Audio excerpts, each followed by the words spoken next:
107.5 The Game Podcasting is sponsored by Modern Exterminating, a family-oriented company. Professional, honest, and dependable pest control solutions. We're your one-stop shop for all pests. The media vote last week in Atlanta has Carolina 5th.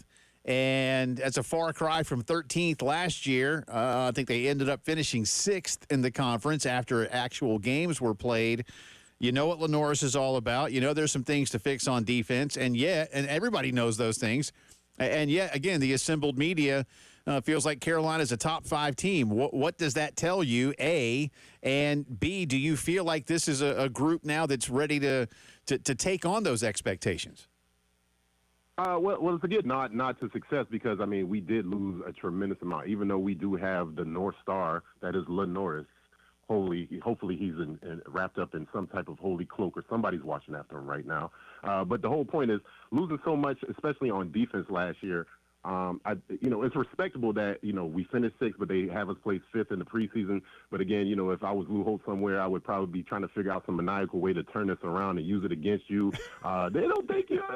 So some way there's something out there, but I think it's a nod of respect to where the program is going, how the players, some of the guys we got in the wings waiting, but it's a lot of big shoes to fill. We do have a big offensive weapon and a lot of big offensive weapons besides Lenore Sellers and, the offensive line returning, a lot of continuity, a lot of things that Shane Beamer and everybody's been building up to. But, again, this is still the SEC. I was really interested in more so like, where would they have Lenore and who would be on the first team just because of, the media pick versus the coaches and all those different things. And they had Lenore obviously first team all SEC. And so, again, the news is out, the respect is out, but you also have to also know that everybody else and their mama knows that we're going to play that. They're going to have the 2, 3, 4 bullseyes on that guy there. And so as he goes, probably our team goes. But luckily, that still hasn't been written in stone. So hopefully a lot of the guys that have been kind of waiting in the wings for the last few years, specifically on defense, because, again, I'm just thinking about, all the way back to the Cincinnati Bengals, Demetrius Knight, like having those guys not be there next year.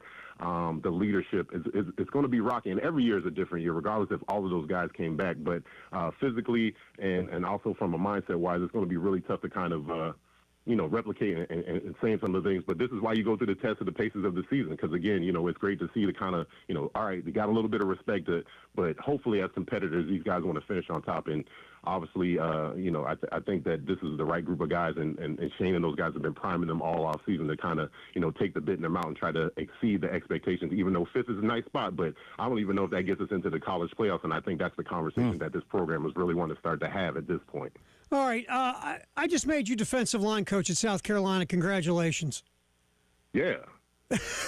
All right. Do I got to go recruit? Do I have to go recruit? No recruiting. I get the direct No recruiting. You're no recruiting. You don't have to worry about any kind of blank ATM cards. You're good.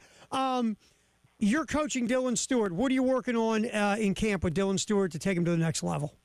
Oh man, I'm giving you. He has to do 3 things. 3 things for me all year. You're developing your first move. So as the great pass rushing Yoda Rod Marinelli says, I want you to develop one move, and everything got to look like a fastball. So your best pitch may be the knuckleball, but everything's going to look the same. So for him being a long, gangly, long guy, it's all about get off. I want everything to look like a speed rush, a speed to power rush. So from there, hopefully all year, it's just been a lot of boring stuff in the offseason, needless to say. It's just like a lot of just 1, 2, 3, 1, 2, 3, 4, 1, 2, 3, trying to figure out that. And then from there, from building off that first kind of one move that you got, I want you to build up the crossover. So as Rod Marinelli would always tell you, you don't look like you can play basketball because you play football. If you could play basketball, you'd be over there making all this money. But just think about this. If you were some type of athlete, I want you to come up with your counter as a crossover move without the basketball. So that should be easy for you. And so for him, same way with Dillon. You get the fastball going, then you come back with the second deal, and you get your crossover. So it's like one-on-one basketball. Hopefully you're the better athlete against an offensive lineman that is going backwards and who is a lot bigger than you, has to control his weight. So there's hopefully another advantage from there. And the third thing I want him to do is just have relentless effort all the time. Because when you get to be somebody like Dylan Stewart where you got so much NIL money and you got a lot of different things going out there, and I'm sure you got an insurance claim and all. It's always there's something always in the back of your mind. It's like Cartman from South Park. It's just there's just some whispering in the back. Be careful out there, don't worry. No, you can't play this game, and just kind of like life, you can't kind of walk around and try to be careful because that's when you roll an ankle in lunch hall or something like that. So for him, relentless effort when you're on the field. From that's going to protect you, but that's also going to set the standard for everybody else across the board. We're talking about replacing the mindset, replacing a lot of people on the defensive line.